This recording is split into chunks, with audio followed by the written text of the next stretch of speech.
Bom dia, nono ano, tudo bem com vocês? Vamos aqui para mais uma videoaula da nossa quarta-feira. Nessa videoaula, nós vamos fazer a leitura do artigo de opinião, bandeiras incompletas e a correção das atividades. E para finalizar, vamos falar sobre colocação pronominal. Nós estamos encerrando aí já os conteúdos do bimestre, né? Colocação pronominal é a penúltima.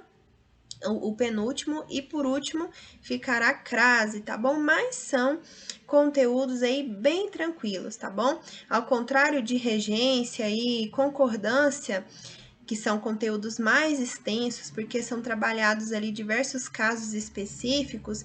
A colocação pronominal, na colocação pronominal nós temos 3 tipos, e crase também é algo bem tranquilo. Vamos ver ali os casos mais importantes que nós devemos entender, compreender para utilizar a crase de forma correta, e a colocação pronominal também é bem tranquilo, tá? Qualquer dúvida, estou disponível aí no plantão até às 11 horas. E não deixe de mandar suas atividades para o e-mail, tá bom? Então vamos lá. Antes de começar a ler, o texto que você vai ler agora é um exemplo de artigo de opinião, um texto em que o autor apresenta seus pontos de vista sobre determinado tema. Da mesma forma que o editorial, esse tipo de artigo circula no domínio jornalístico, sendo por isso muito interessante para ajudar seus leitores a formarem melhor sua opinião sobre temas atuais. Neste artigo, Cristóvão Buarque traz sua opinião sobre um tema muito polêmico: o sistema de cotas para negros em universidades públicas. Leia-o atentamente, procurando identificar o posicionamento dele nos argumentos apresentados. Bandeiras incompletas. Depois de 120 anos da Lei Áurea, a elite brasileira continua branca. A abolição proibiu a compra e venda de seres humanos, mas manteve o povo negro, pobre e um preconceito racial que não é explícito contra a cor, mas sim contra a posição social, que vem da fortuna, que decorre da falta de formação profissional, que deriva da falta de uma política de igualdade na educação de base. Por isso, a imensa maioria da população negra continuou sem fortuna e ficou sem escola, e, sem escola, ficou sem fortuna, em um círculo vicioso de exclusão racial. É nesse quadro que surge, imitando os Estados Unidos, a luta dos movimentos negros pelo direito às cotas para ingresso na universidade. Uma maneira de aumentar o número de profissionais negros, fazendo-os ascender profissionalmente e daí socialmente, para quebrar o preconceito racial. No mesmo momento, surgem fortes resistências, inclusive em nome do antirracismo, como se ficando debaixo do tapete da história ele não existisse. Outros se queixam de que vai cair a qualidade da formação universitária, como se a classificação do vestibular definisse a competência do profissional. Ninguém escolhe o médico pela classificação que teve no vestibular. Para se beneficiar das cotas, o jovem negro precisa concluir o ensino médio, fazer um cursinho e passar no vestibular. O aluno que se beneficia da cota não é menos qualificado por causa de décimos na nota do vestibular. Tem uma classificação pior no vestibular, mas não é necessariamente menos qualificado como profissional. Mas é verdade que esses décimos deixam alguém mais bem classificado para trás. Este é um argumento forte dos opositores das cotas. Um jovem de hoje ficará para trás pelo crime cometido por gerações anteriores contra escravos e seus descendentes. Mas os opositores e os defensores das cotas se unem em um ponto: não se preocupam com os que ficarão para trás por causa da falta de acesso a boas escolas. Os que são contra as cotas esquecem os 2/3, cerca de 30 milhões de jovens que serão deixados para trás porque não vão concluir o ensino médio, e outros 5 milhões que terminarão o ensino médio, mas com péssima qualidade. Mesmo com as cotas, os negros pobres continuarão deixados para trás. O movimento pelas cotas esquece o imenso número de brasileiros, especialmente negros, que não terminam o ensino médio.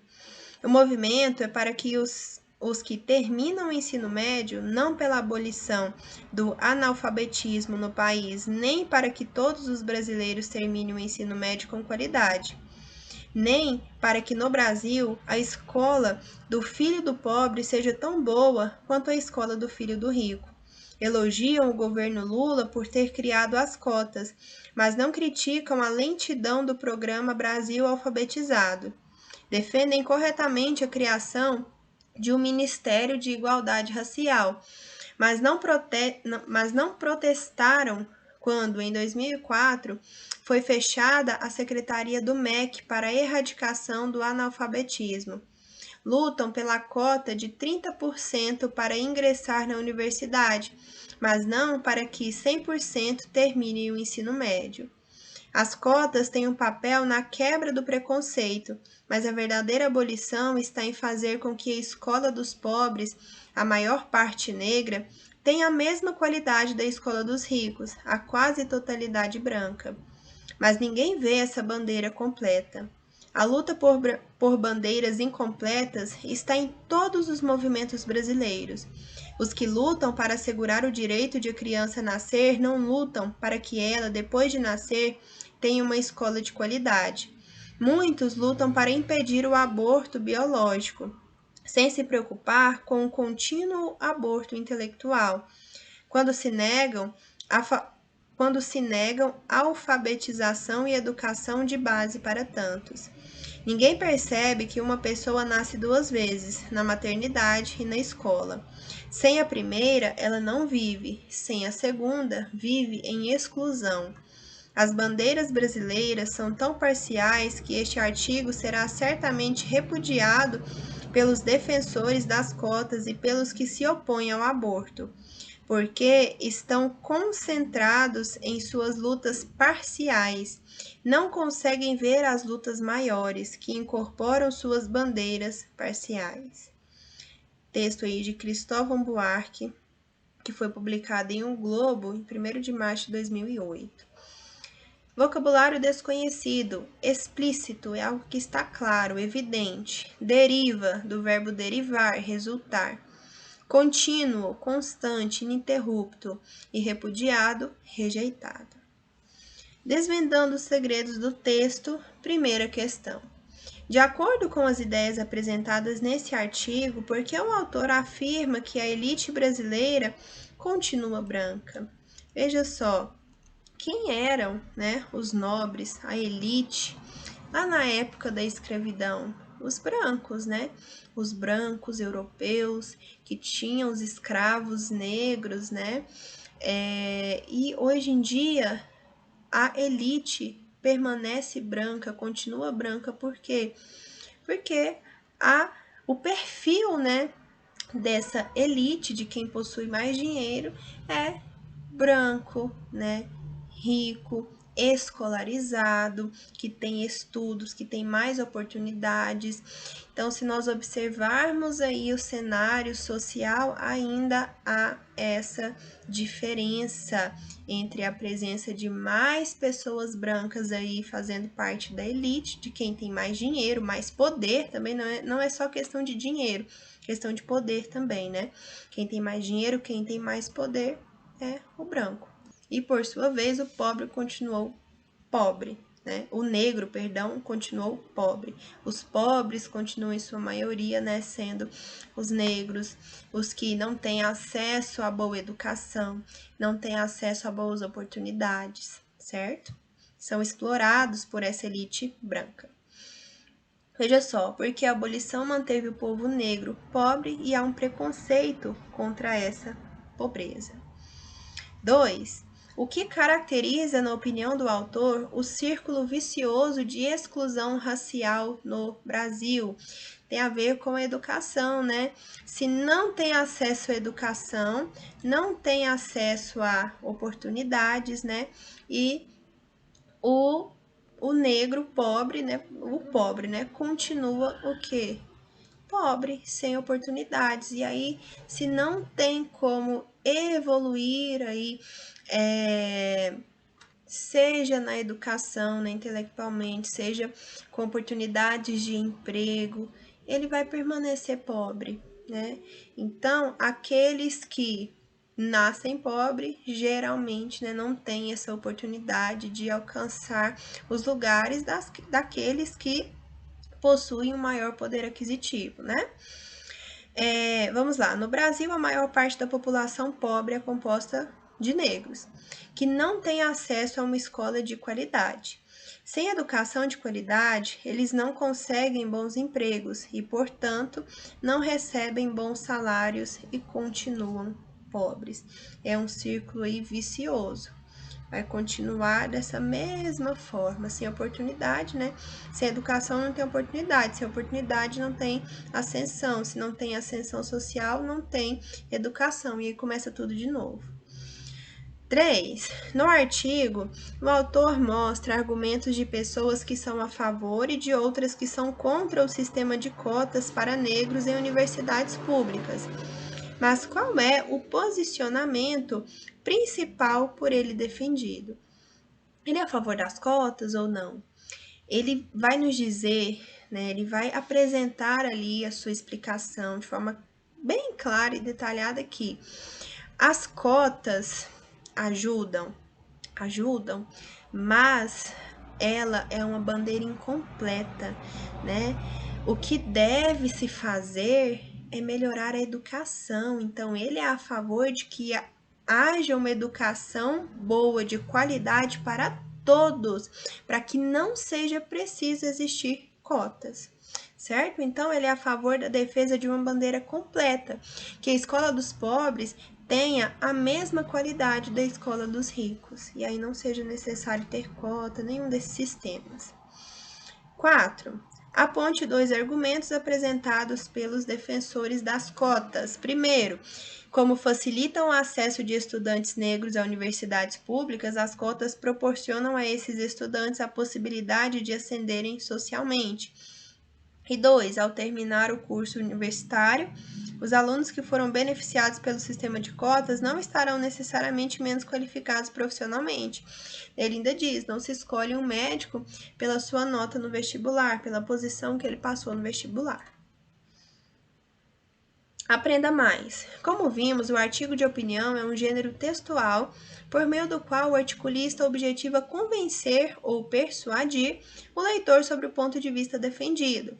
Diversos tipos de argumentos podem ser utilizados para convencer ou influenciar o interlocutor. Observe alguns. Aí nós temos argumentos de autoridade, baseia-se na experiência profissional ou pessoal. Argumentos, né, de consenso, baseia-se na unanimidade da opinião pública. Argumentos concretos, né, tem como base dados concretos, provas reais. Argumentos lógicos é construído a partir do raciocínio lógico. Todos esses argumentos aqui são importantes, né? O argumento de autoridade, por exemplo, é quando o articulista está ali falando sobre um tema e para dar ali mais força aos seus argumentos, ele pega um profissional, um especialista, alguém, um estudioso ou que tem uma experiência vasta naquela área para apresentar ali essa sua experiência, os seus estudos, para dar mais força a seus argumentos. Então, todos esses argumentos de autoridade, consenso, concreto, lógico, são muito importantes ali na construção de um artigo que venha realmente persuadir, convencer o leitor. Quinta questão. Embora tenha um posicionamento definido a respeito do sistema de cotas, Cristóvão Buarque apresenta nesse artigo uma opinião que vai além do problema e que nos leva ao título do texto. Que opinião é essa? Fala das bandeiras incompletas, né, e das bandeiras completas. Ele é a favor das bandeiras completas, né? Ele mostra que, independentemente do sistema de cotas, devemos lutar antes para que todos os brasileiros tenham acesso à educação de qualidade. Esta é a bandeira completa, né? Não é somente lutar por algo que vai tapar o buraco ali, né, a grosso modo falando, daquela situação. É preciso que haja ali um investimento na educação de qualidade para todo mundo, principalmente, inclusive para o pobre, para que ele tenha oportunidades iguais. 6. Uma expressão muito comum no português brasileiro é defender a bandeira. O sentido é o de defender um objetivo, uma causa, uma ideia, enfim, uma bandeira. Pensando nisso, explique o que é uma bandeira incompleta. Pensando nisso, como assim? O que é defender a bandeira? Defender uma causa. Se a bandeira é incompleta, quer dizer que essa causa aí pela qual você está lutando, buscando um determinado objetivo, um determinado resultado, não vai resolver o problema, né? Assim como nós vimos aqui. Ele diz que as cotas, a cota é uma bandeira incompleta, porque não vai resolver o problema da qualidade da educação, né? Essa falta, né, de uma educação de qualidade para o pobre. Tá? Então, no texto, o autor mostra que as bandeiras incompletas são reivindicações feitas com objetivos incompletos.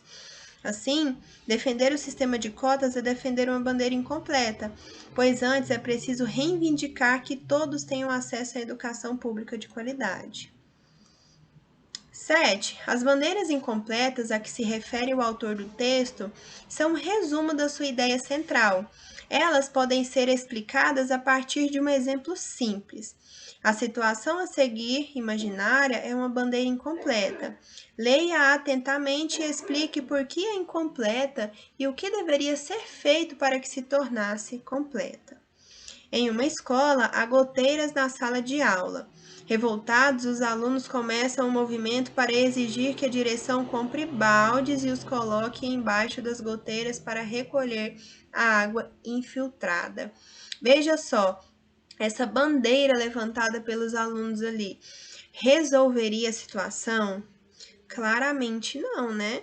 Poderia até não espalhar a água no chão, mas a goteira continuaria lá, né? A goteira, infiltração, no caso é goteira, continuaria lá. Qual seria a bandeira completa? Que eles reivindicassem o conserto da goteira, né? E não colocar apenas alguns baldes, né? Maquiar a situação e não resolver nada. Então, a reivindicação feita pelos alunos é uma bandeira incompleta, porque a solução completa seria defender o conserto do telhado da escola. Colocar baldes para recolher a água infiltrada não resolveria o problema das goteiras, seria apenas uma medida paliativa. 8.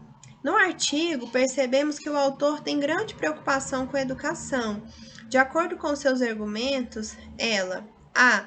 É uma importante ferramenta de exclusão. B. Não tem importância para as pessoas. C. Representa a morte da pessoa na sociedade. D. É feita de maneira igualitária no Brasil. Ou letra E. Favorece a inclusão das pessoas na sociedade. Veja só, ele defende a bandeira completa de que a educação seja ofertada que ela seja de qualidade para todos, né? Que ela seja ofertada de forma igualitária, né? De qualidade, com todas as oportunidades para todos, seja rico, pobre, negro, branco. Então, a educação favorece a inclusão das pessoas na sociedade, né? Não seria necessário nem ter um sistema de cotas, porque a educação, ela já daria uma excelente base, ela seria uma educação de qualidade para todo mundo. A letra E é a nossa resposta. Agora aqui, a partir da 9, são temas para vocês refletirem, né? Alguns questionamentos, algumas bandeiras aí, né, que são levantadas para vocês refletirem. Aqui é sobre o Dia da Consciência Negra, mais à frente é sobre o feminismo, né, no Dia Internacional da Mulher, e aqui mais à frente a questão política. Vamos voltar aqui. O texto abaixo é um trecho do artigo de opinião Uma Justiça Cega para o Racismo, de Luciana Abad, publicada no Jornal do Brasil. Leia com atenção. Os juristas brasileiros ignoram o crime de racismo. Por isso, a cada 17 denúncias de racismo, apenas uma vira ação penal no Brasil. Pior, no Rio, entre as que viram, 92% delas não são enquadradas como racismo, mas interpretadas como injúria. A constatação é do sociólogo Ivair Augusto dos Santos, que analisou 12 mil processos e sentenças judiciais em 18 capitais brasileiras. De maneira geral, na maioria das vezes o crime de racismo é desconfigurado como tal, o que abranda a pena do agressor, que pode ter liberdade mediante fiança. E os juízes não veem o crime de racismo porque não aceitam o fato de que há racismo no país. Muitas vezes, as agressões são entendidas como simples brincadeiras. Não existe a menor sensibilidade da justiça para o quanto isso é doloroso para quem sofre o preconceito. Em alguns estados brasileiros, no dia 20 de novembro, é marcado como o Dia da Consciência Negra, em homenagem a um personagem histórico importantíssimo na luta contra a escravidão, Zumbi dos Palmares, morto neste dia no ano de 1695. Líder do Quilombo dos Palmares, Zumbi foi um símbolo de resistência negra contra a exploração branca. Agora, tendo em vista as ideias apresentadas no texto de Cristóvão Buarque e no trecho reproduzido nesta questão, discuta com seus colegas e com o professor. Defender a criação do Dia da Consciência Negra foi defender uma bandeira incompleta? Então, veja só, seria muito legal se nós fizéssemos essa discussão mesmo, né, em sala de aula. Será que ter o Dia da Consciência Negra resolve a situação? Veja só, é um dia muito importante, porque a intenção dele é que nós passemos a ter uma maior consciência a respeito da nossa sociedade, o quanto a nossa sociedade é racista e principalmente em relação às nossas crenças, a nossa forma de ver o mundo, porque muitas vezes nós somos racistas em nossas atitudes, crenças e nem sabemos identificar, nem identificamos, né? Porque o racismo está tão impregnado, né, na nossa cultura. E esse Dia da Consciência Negra é importante, assim como as cotas é importante, mas é uma bandeira completa ou incompleta, né? Então, pense aí um pouquinho. Se quiser escrever aí abaixo, se não couber, pode responder no caderno também. Para você, é uma bandeira completa ou uma bandeira incompleta o Dia da Consciência Negra? Já que se for uma bandeira incompleta, o que deve ser feito para que realmente se resolva aí o problema do racismo? Não é só trabalhar um dia, professora, a consciência negra, mas sim todos os dias, na escola, no emprego, no serviço, né? Seja ele público ou não, enfim. Então, dê soluções aí. Quero ouvir a sua opinião e a sua defesa aí dos seus argumentos. 10. No dia 8 de março, comemora-se o Dia Internacional da Mulher. Nesta data, muitas marcas criam ações publicitárias para homenagear as mulheres e, de quebra, divulgar seu nome e seus produtos. Nesse contexto, no dia 8 de março de 2018, uma rede internacional de restaurantes colocou em prática, em 20 lojas do Brasil, uma campanha publicitária que foi amplamente rejeitada nas redes sociais. Na entrada dos restaurantes foi colocado um cartaz com a seguinte mensagem: Força Feminina. Em homenagem ao Dia Internacional da Mulher, hoje estamos operando com equipe 100% feminina neste restaurante.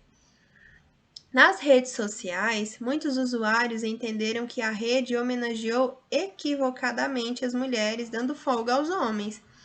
Em nota, a marca esclareceu que não foi dada folga para os homens e que todos os funcionários trabalharam normalmente conforme suas escalas. Na verdade, foi feita uma troca dos locais de trabalho entre os funcionários, para que os 20 restaurantes selecionados para a ação pudessem reunir apenas mulheres na operação. Ainda em grupo com seus colegas, reflita e opine. Ao promover essa ação, a rede de restaurantes defendeu uma bandeira incompleta? Veja só que questão polêmica, né? Colocar as mulheres para compor 100% da equipe no Dia Internacional da Mulher, né? Qual é a sua opinião aí a respeito disso?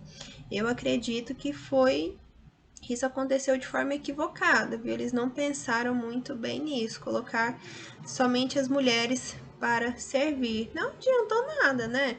Elas continuam. Isso vai mudar a essa sociedade, esse pensamento machista que nós temos, infelizmente ainda hoje, e muita gente nega que existe machismo, né? Existe sim, infelizmente. Muitas vezes nós nem identificamos o quanto nós somos machistas, inclusive nós mulheres, tá bom? Nós reproduzimos aí argumentos, reproduzimos crenças, enfim, ideologias que são machistas, enfim. Então, se quiser responder no caderno ou no livro também, fique à vontade. E por último, em novembro de 2011, um grupo de estudantes da Universidade de São Paulo foi detido por porte de maconha pelos policiais militares que patrulhavam o campus. Imediatamente ocorreram vários protestos por parte dos alunos, que pediam a retirada da polícia do campus. A charge a seguir é alusiva a esses protestos. Veja só. Em 1968, a bandeira levantada era abaixo a ditadura. Em 1992 era fora Collor. Em 2011, salve a maconha na USP.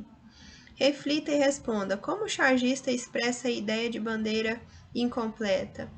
Olha aqui, olha o tamanho da bandeira aqui, ó, do manifestante contra a ditadura, do outro pedindo para o Collor sair, né? E a bandeira incompleta aqui, olha, é pequenininha, toda rasgada, né? Então, ele representa aí essa bandeira incompleta com esse desenho aqui, dessa bandeira toda rasgada e feia. Agora, vamos falar sobre colocação pronominal para encerrarmos aí a nossa videoaula, tá? Pessoal, em nossa língua portuguesa, nós temos alguns pronomes pessoais oblíquos átonos, que são, olha aqui, temos aqui o me, ti, si, o, a, lhe, nos, vos, os, as, lhes. Só esses. Esses pronomes, eles podem ir em 3 posições, chamadas próclise, ênclise e mesóclise. Nem sempre nós podemos utilizá-los aí em qualquer lugar, né? É o que nós vamos ver aqui. A depender aqui de alguns casos, nós vamos utilizar a próclise, em outros casos a mesóclise e em outros a ênclise. Primeiramente, o que nós vamos ver aqui? O que é próclise, ênclise e mesóclise, que tem a ver com o lugar que o pronome vai. Veja só, primeiro a próclise. O pronome fica antes do verbo. A próclise é a posição do pronome antes do verbo. A próclise é a posição deste pronome pessoal oblíquo átono antes do verbo. Exemplo: foi minha prima que me chamou para conhecer o Rio de Janeiro. O verbo é chamar, chamou. E o me está antes do verbo, portanto, é próclise. Ênclise. Na ênclise, o pronome fica depois do verbo, né? Ao qual se liga por meio de um hífen. Na próclise, não há hífen. Na ênclise, sim. Veja só. Hospedei-me em Copacabana. Eu tenho aqui um verbo. A colocação pronominal é feita depois desse verbo, por isso nós temos a presença do hífen, ligando esse pronome ao verbo, tá? E por fim, nós temos a mesóclise. Professora, já foi antes e depois. E agora? Mesóclise, o pronome vai no meio do verbo. Nós raramente encontramos mesóclise aí, somente em textos muito formais ou textos com linguagem mais arcaica, né? Na mesóclise, né, o pronome é intercalado ao verbo, que deve estar no futuro do presente ou no futuro do pretérito, do indicativo. No português brasileiro, a mesóclise está em desuso. Somente em textos antigos ou muito formais ela ainda pode ser verificada. Em alguns textos legislativos, né, em algumas leis, encontra-se aí. Por exemplo, se você quiser fazer direito, né, você vai encontrar aí a mesóclise em algumas situações, mas como aqui já diz, ela está em desuso, tá? Admirar-te-ei no espetáculo. Veja só onde está o pronome, no meio do verbo. E para isso nós precisamos aí dos hífens, tá bom? Colocar o hífen antes do pronome e depois também. Admirar-te-ei no espetáculo. É bonito, né? Mas não é utilizado mais. O uso dos pronomes oblíquos, átonos, me, ti, si, o, os, a, as, le, lhes, nos e vos, em relação ao verbo, é bastante livre no Brasil. Depende muito do ritmo, da harmonia, da ênfase e principalmente da eufonia. Como a pronúncia brasileira é diferente da portuguesa, aqui a colocação pronominal também difere da de Portugal. O português brasileiro é essencialmente proclítico, isto é, quase sempre usamos o pronome na frente do verbo. Para a escrita de textos formais, entretanto, é preciso conhecer algumas regras de colocação. Então, aqui está falando que na fala, normalmente nós utilizamos a próclise, mas para a escrita nem sempre ela está correta, viu? E aí nós temos que observar algumas regras. Primeiro, a próclise. Nós já vimos, né, que é a posição do pronome antes do verbo. A próclise ocorre quando há palavras que aparecem antes do verbo e atraem o pronome átono. Então, quando eu tenho algumas palavras antes do verbo, elas vão chamar esse pronome, tá bom? Então, veja a seguir quais são as palavras atrativas mais comuns. Palavras de sentido negativo. Então, quando o período começa com a palavra de sentido negativo e depois vem o verbo, aí essa palavrinha vai chamar o pronome. Então, ele vai ir antes do verbo. Não te vi, ninguém o escutou. Essas palavras são não, nunca, ninguém, jamais, nada, nenhum, etc. 2. Pronomes relativos. Se eu tenho pronome relativo antes do verbo ali, eu chamo o pronome também. É uma palavra atrativa. O que, quem, cujo ou qual. Este é o advogado de que lhe falei. Ainda tenho amigos que me querem bem. 3. Pronomes indefinidos. Todo, cada, tudo, etc. Tudo me chamava a atenção. Todos me ouviram? 4. Advérbios. Já, só, talvez, sempre, aqui, bem, etc. O sempre, te convidarei para passear. Eu tenho o verbo, o pronome está antes dele.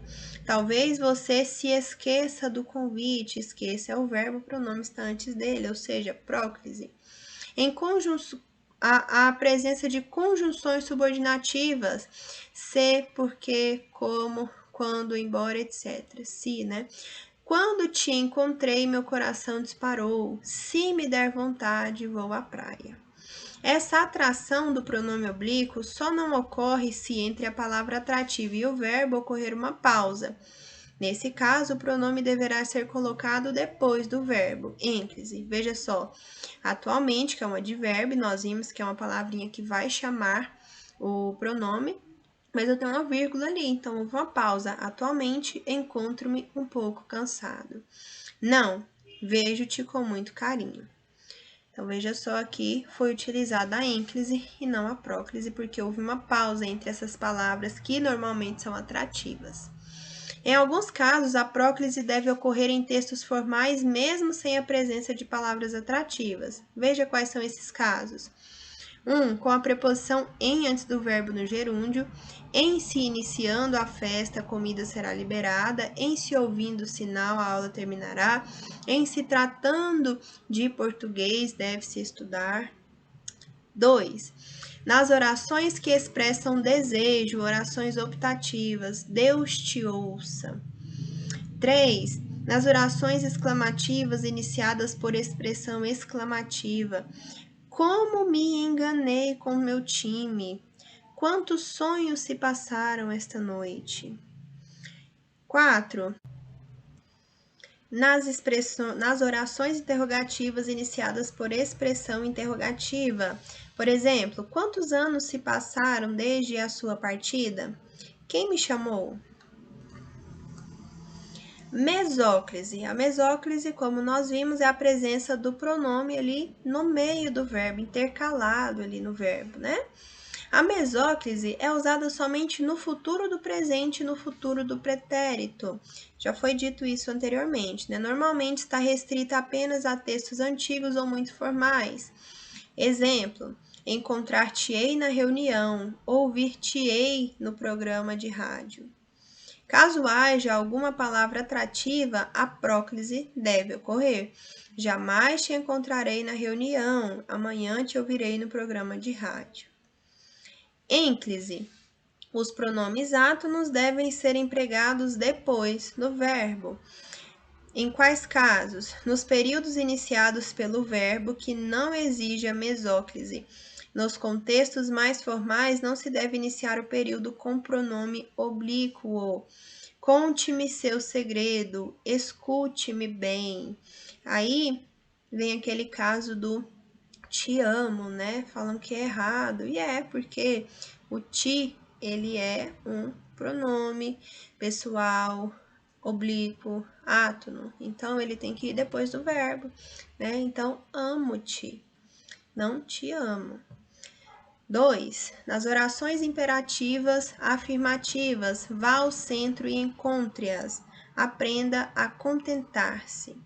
Junto ao infinitivo não flexionado precedido da preposição a. Comprou a casa e começou a reformá-la. Fiquei a esperá-la desde que acordei. Casos facultativos, ou seja, você tem a escolha, né? Poderá ocorrer próclise ou ênclise, se a palavra que anteceder ao verbo for o pronome pessoal do caso reto. Os argumentos do candidato são bons, no entanto, ele os defende sem convicção. Ele apresenta-os de forma desorganizada. Eu tenho aqui a presença do pronome pessoal do caso reto e não do caso oblíquo. Aí eu posso ter tanto a próclise quanto a ênclise. Pronomes demonstrativos. Aquele quadro me chamou a atenção. Aquele quadro chamou minha atenção. Tanto faz. 3. Infinitivo precedido da preposição para, mesmo quando houver palavra que atrai o pronome. Não falei nada para não decepcioná-lo. Eu tenho aqui o para, tá bom? Então, quando nós tivemos aí uma preposição para, mesmo que eu tenha a palavra atrativa. Não falei nada para não o decepcionar. Também tanto faz. Pode ser ênclise ou próclise. E aqui terminamos, tá bom? Nossa videoaula. Qualquer dúvida, estou disponível no plantão até às 11 horas. Tenham um bom dia, um ótimo restante de semana. Amanhã nossa aula é presencial e sexta voltamos com a programação normal de videoaulas, tá bom? E vamos começar a correção da lista de revisão na sexta, tá? Até a próxima aula.